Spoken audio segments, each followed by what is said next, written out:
Fallout London gets a tragic delay. A rich person suggests we all tip gaming companies. And whoa, those GTA 6 graphics look so real. I'm Ash Dixon and this is Jinx News. By now we all know that the Fallout TV series is a bona fide hit. If you don't, just check out Friday's episode of Jinx News just to see how much traction it's getting. And while this is great news for fans, Bethesda, and of course Amazon, it's not all roses for Team Folon. For those of you who don't know, they're a dedicated group of totally independent modders who are working on the London mod for Fallout 4. And let me just say, this thing is huge. A massive new map, new factions, new weapons. It's basically a huge piece of DLC in the form of a free mod.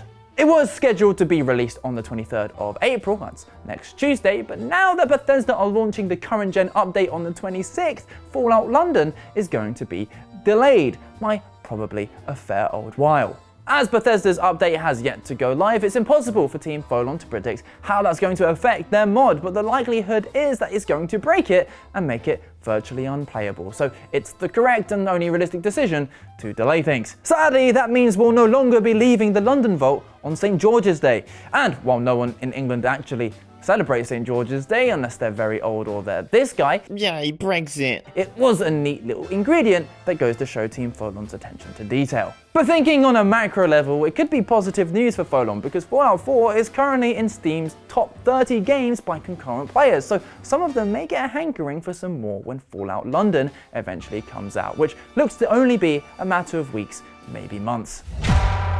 Have you enjoyed a game so much that you're like, man, I wish I could tip the developers an extra $10? Probably not, because that would be silly. But that hasn't stopped former Blizzard president Mike Ybarra from thinking it's a good idea, and thinking it's a good idea to share that thought publicly in the form of a tweet. He said that he's enjoyed some games so much, he wishes he had the option to throw the devs an extra $10 or $20 on top of the $70 retail price. Now, first of all, let's just acknowledge that due to this guy's old job, he's not exactly representative of the average gamer's financial situation. He's in that nice little rich bubble where $20 is chump change. Plus, he's an American, and a good proportion of Americans are obsessed with tipping culture. And I don't know about you, but when I think about the word freedom, I don't think about big corporations being free of the responsibility of paying their employees a living wage. But let's put all of that to one side, shall we, and really dismantle why this is a seriously bad idea. Now, Ybarra quotes games like Red Dead 2, Elden Ring, and Baldur's Gate 3 as those being deserving of tips. And you know, yeah, those are all great games. I can see how you could justify a tip.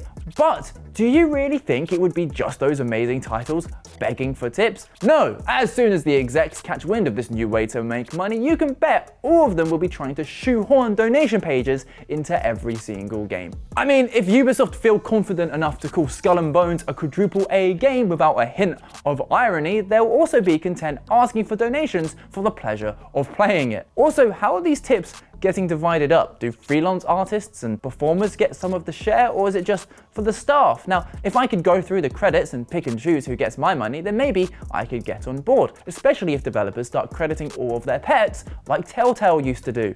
And look, I'm totally cool with donations for solo devs or small indie teams, and I very happily donated a $5 to the developer of Sheepy, a fantastic little platformer that came out this year. But that's because it was free. You're telling me that after the $70 base price, the premium seasonal battle passes and all the other paid DLC and expansions and cosmetics, I should donate more money on top of that? I'm sure I can spare a few pounds from my overdraft. So basically, if something is free, I don't mind people pathetically begging for donations. Oh, completely unrelated note, but did you guys know we have a Patreon?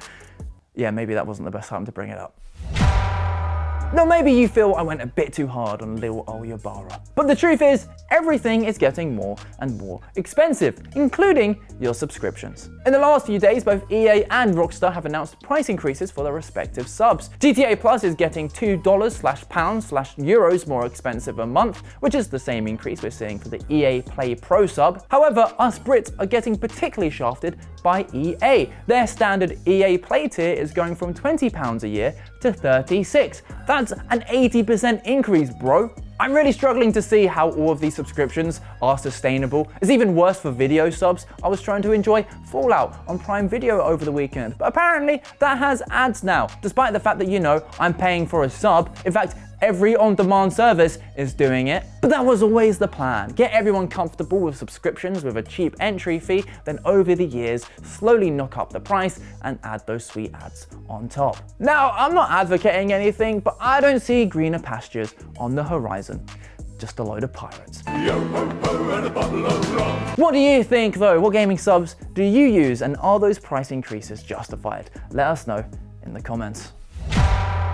It's time now to bring back Creation Corner, because the gaming community is filled with some super creative, dedicated people, and we like to celebrate their creations. First up, the Grand Theft Auto 6 trailer has been recreated in real life. YouTuber Andrew Levitt is the mastermind behind the project, and the whole thing is pretty damn perfect shot for shot. Now, luckily a lot of the trailer's clips are based on real life videos, so they all slot in rather easily, but there's been some serious work behind recreating the other scenes, especially the ones featuring the game's protagonists.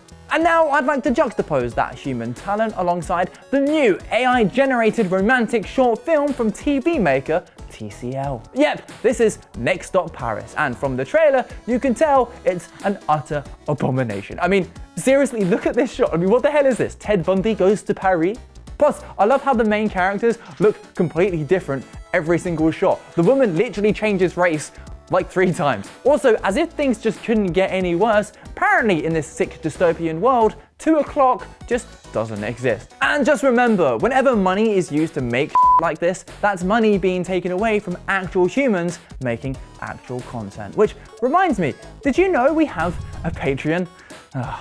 Welcome to the future, everybody, and welcome to the end.